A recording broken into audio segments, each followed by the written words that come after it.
Assalamualaikum warahmatullahi wabarakatuh. Perkenalkan, kami dari kelompok 3 program studi Teknologi Hasil Pertanian Fakultas Pertanian Universitas PGRI Banyuwangi. Kami dari kelompok 3 yang beranggotakan saya sendiri, Rizal Yudi Pratama, kemudian ada Cindy Deviani, kemudian ada Irfan Nugroho, Fikrullah, dan Vikayanti. Melanjutkan yang kemarin tentang perencanaan pabrik tepung tapioka, tentang perencanaan industri tapioka, kami akan melanjutkan penjelasan tentang metode forecasting, kemudian dokumen pendukung sustainable development, lokasi industri, kemudian bangunan industri, tentang desain layout, kemudian struktur ruangan, program CSR, dan manajemen persediaan. Untuk yang pertama, kita akan menjelaskan tentang metode forecasting yang akan dijelaskan oleh teman saya, Cindy Deviani. Baik, di sini saya akan menjelaskan tentang forecasting. Apa sih itu forecasting? Forecasting merupakan ilmu untuk memperkirakan kondisi di masa yang akan datang. Selain itu, saya akan menjelaskan tentang metode forecasting industri tapioka. Dalam meramal kondisi industri tapioka, kami akan menggunakan metode peramalan kualitatif. Karena tidak adanya data lampau dan dengan menggunakan teknik peramalan juri dari opini eksekutif atau juri of executive opinion, yaitu dengan mengumpulkan kepala staf dan para pakar untuk memperoleh pendapatnya.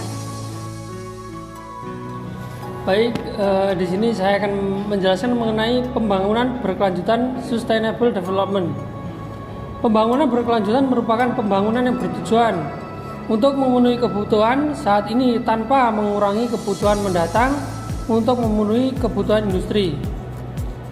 Dokumen pendukung sustainable development industri tapioka.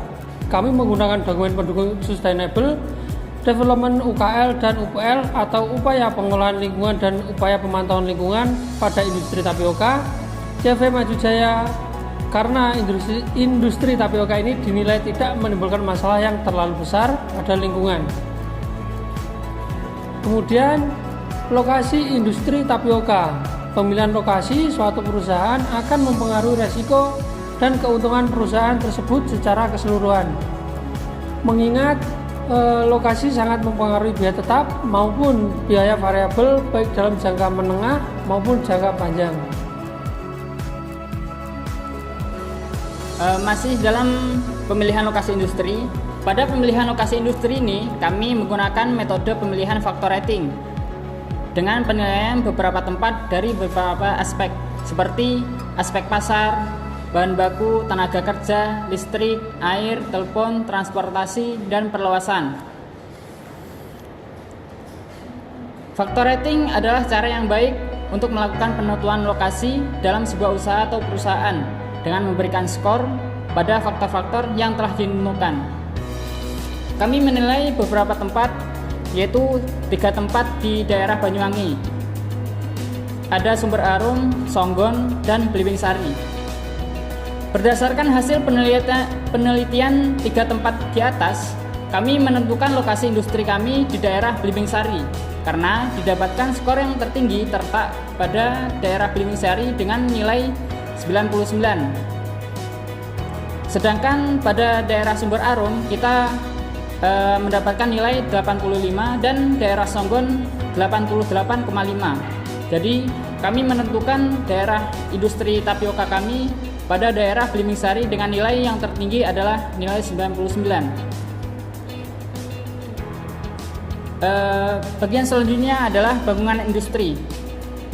Bisa dilihat desain layout kami dengan keterangan yang nomor 2 adalah pos keamanan, nomor 3 ada area parkir, nomor 4 ada taman, nomor 5 ada timbangan truk, nomor 6 ada pemadam kebakaran, nomor 7 bengkel, nomor 8 kantor, 9 ruang tamu, 10 kantin, 11 medis, 12 ada musola, 13 ada ruang proses, 14 ruang kontrol, 15 tempat pengujian, 16 pengolahan air, 17 ada pembangkit listrik, 18 ada boiler, 19 ada storage produk, Nomor 20 ada storage bahan baku.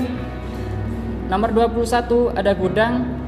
Nomor 22 ada utilitas. Dan yang terakhir adalah daerah peluasan. Yang selanjutnya yaitu saya akan menjelaskan tentang bangunan industri. Yang pertama, tempat bak pencucian. Yang kedua, tempat bak penampungan singkong bersih. Yang ketiga, tempat bak pengendapan. Yang keempat, tempat bak penyimpanan tanpa penjemuran. Yang kelima, tempat penyimpanan tapioka. Yang keenam, mesin pemarut singkong. Yang ketujuh, tempat mesin penggerak. Yang kedelapan, tempat pengayaan atau pemisahan dari ampas. Dan yang terakhir yaitu tempat penjemuran tapioka. Selanjutnya yaitu program CSR adalah suatu konsep di mana perusahaan bertanggung jawab atas dampak sosial dan lingkungan yang dihasilkan oleh kegiatan bisnisnya, seperti masalah polusi, limbah, sampai masalah keamanan.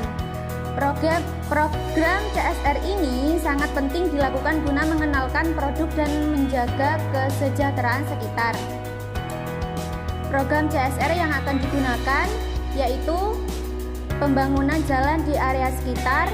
Yang kedua, program perlindungan lingkungan. Yang ketiga, penghijauan dan pemulihan hutan. Dan yang keempat, penyediaan bahan baku. Baik, selanjutnya yaitu manajemen persediaan bahan baku.